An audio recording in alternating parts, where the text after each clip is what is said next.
Bien, señoras y señores, vamos a seguir en este auditorio. No van a decir que tienen frío. Que levante la mano el que tiene frío. Ay, bien, esos son valientes. El resto no levantó la mano porque no la quiere sacar de la campera. Por eso, estamos todos con gel, que se cree que yo soy de mimbre. Tengo más frío que todos juntos. Señoras y señores, comenzamos. Vamos a tener una serie de charlas instructivas, didácticas, pero profesionales, que a ustedes estudiantes, a ustedes productores, a todos les sirve. Recuerden que una vez que finaliza cada implemento, la gente de las empresas, obviamente de CRAS, de Agromec, de Mainero, de Yacto, están al pie para charlar con ustedes. Vamos a volver a invitarlo a este espacio a Federico, al ingeniero Federico Sánchez del INTA Manfredi. Hemos tenido años variables donde la sequía por un lado y la inundación por el otro, o viceversa, hacen dudar de un montón de cosas. Pero la pregunta que va a contestar Federico es si ensilamos o no igual. Te me había perdido, Fede, vos sé que di como 4 vueltas ya así, tratando de encontrarte. Señoras y señores, ya lo conocen, el ingeniero Federico Sánchez del INTA Manfredi. Bueno, para continuar un poco de lo que son las reservas forrajeras, ustedes saben que venimos de un año climáticamente complejo. Tuvimos una sequía muy grande en diciembre que nos afectó principalmente a los maíces de primera en pleno periodo crítico. Después, perfecto. Después tuvimos problemas en cuanto a lo que es una sequía muy grande en febrero y marzo, que en ese punto también nos afectó a todos los maíces de siembra tardía, y después de eso ahora hemos tenido un problema climático, o sea, una reposición de las precipitaciones en los pisos en mayo. Vamos a pasar esto rápido. Pero bueno, el punto fundamental que tenemos que tener en cuenta es que ustedes saben, el silaje de maíz nosotros hablamos siempre del silaje como el silaje de maíz, que es como la siembra directa para la agricultura. Esta es la tecnología que revolucionó un poco la ganadería de carne y leche. Arrancamos en los años mediados de los 90 con 80.000 hectáreas, donde el INTA Propefo ahí tenía el objetivo de masificar esta tecnología, y hoy, según los registros de la Cámara, seguramente esta campaña vamos a superar las 2 millones de hectáreas que destinamos a silaje, de las cuales 1 millón de hectáreas le destinamos al silaje de maíz. O sea, es el ingrediente base que utilizamos en todas nuestras dietas y que se utiliza en un 40-60% de las dietas que producimos. Este año, como decíamos, fue muy complejo para lo que es el silaje de maíz segunda. Según los relevamientos que está habiendo en las zonas ganaderas, en el 80% de la zona ganadera, la producción de materia seca va a ser un 35% inferior, así como nos ha caído los rendimientos de la soja, y Córdoba en soja ha sido la provincia más afectada. En lo que es las reservas forrajeras también ha impactado mucho. Y bueno, un poco por qué el silaje de maíz es el ingrediente base que usamos en nuestras dietas, y es a su vez el ingrediente más barato por kilogramo de materia seca que nosotros podemos transformar en carne o en leche, porque es un ingrediente que nos da fibra, ¿no es cierto? Pero a su vez, a través del grano, nos aporta bastante energía. Lo que sucedió este año es que nos está dando fibra, pero nos está afectando mucho lo que es la producción de grano. En casos extremos hemos tenido lotes con espigas muy chicas, o aborto de espiga, o no generación de granos. Y eso es algo que es muy complicado. ¿Por qué? Si ustedes ven, esa línea roja es la materia seca del cultivo. Nosotros siempre hablamos de picar entre 32 33% de materia seca hasta 40, 41, 42. Cuanto más avancemos en la materia seca, por ahí nos da posibilidad de poder aprovechar la espiga y de poder aprovechar los granos, y que ese silaje que estemos preparando sea energético, y poder aprovechar el almidón, y no que después lo tengamos que suplementar adentro del mixer con otro tipo de grano. Pero bueno, si nosotros, como lo sucede este año, tenemos cultivos que no tienen que no tienen espiga o tienen muy bajo peso de espiga, lo que seguramente va a estar sucediendo es que ese lote presenta una materia seca muy baja. Entonces tenemos que tener mucho cuidado, que es lo que se estuvo trabajando. Ya estamos casi finalizando, está el 70% de la superficie de maíz picada, solamente queda los lotes, nos queda una zona en lo que es Salta y Chaco, pero en lo que es nuestra provincia está casi finalizando.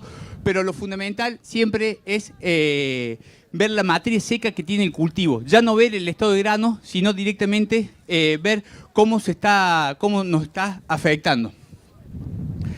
Ustedes saben que para hacer un silaje, así como decíamos el heno, es un método de conservación seco. Le sacamos la humedad por debajo del 20% y en la forma que conservamos. Lo que es el silaje es un método de conservación húmedo. Es por una fermentación que generan las bacterias en ausencia de oxígeno, son bacterias anaeróbicas, y de esa forma se baja el pH y es la forma en que lo vamos a conservar.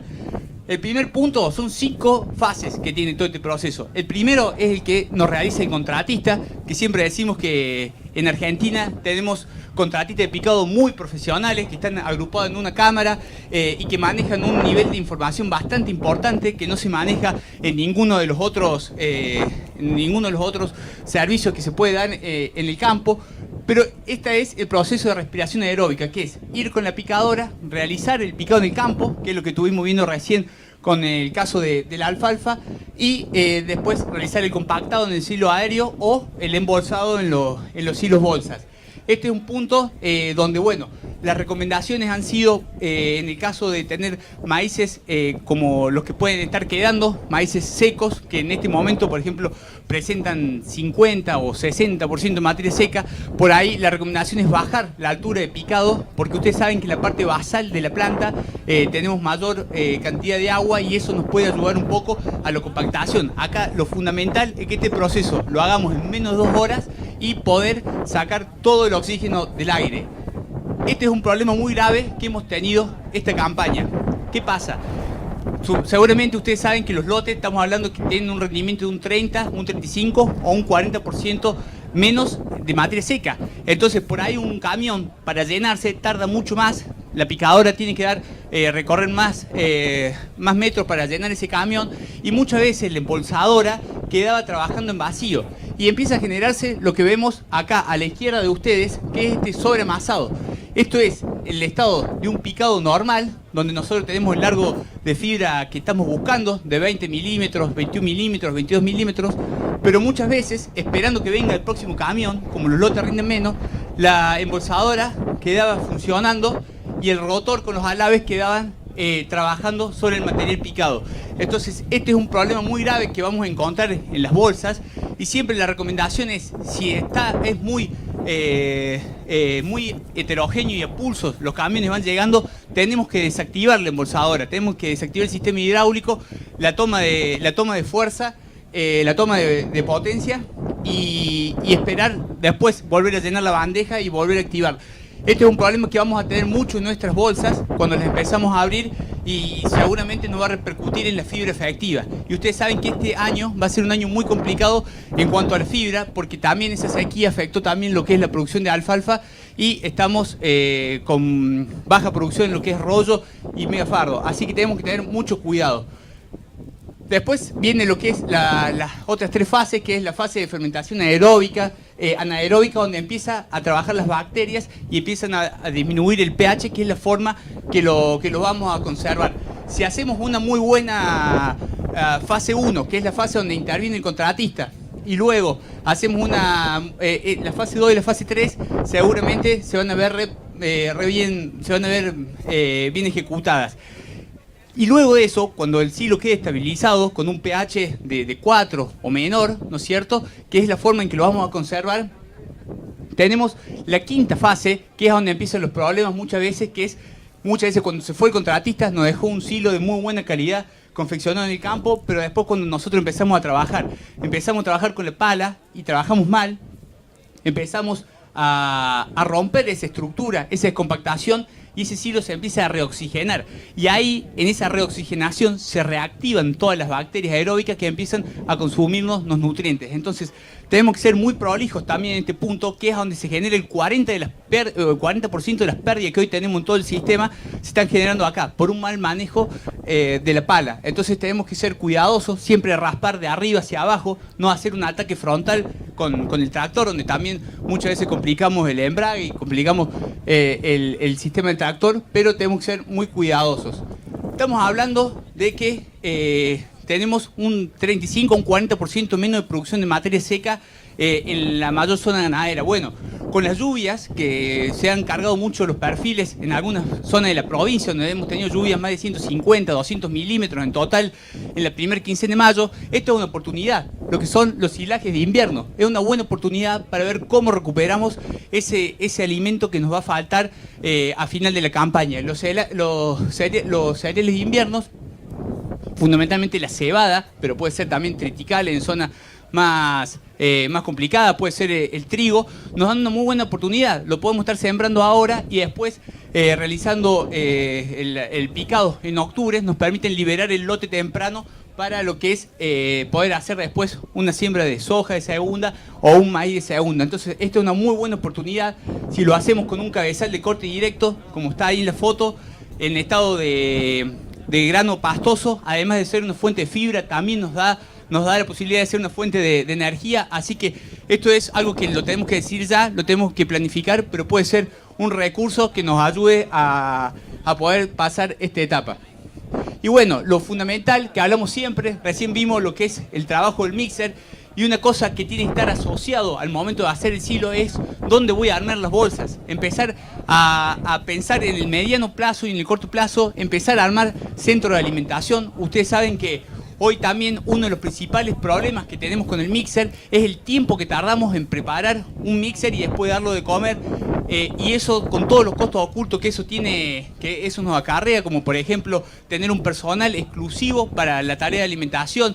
Por ahí que el tractor vaya a una punta a buscar los rollos, a otra punta a buscar el silo porque nos quedó.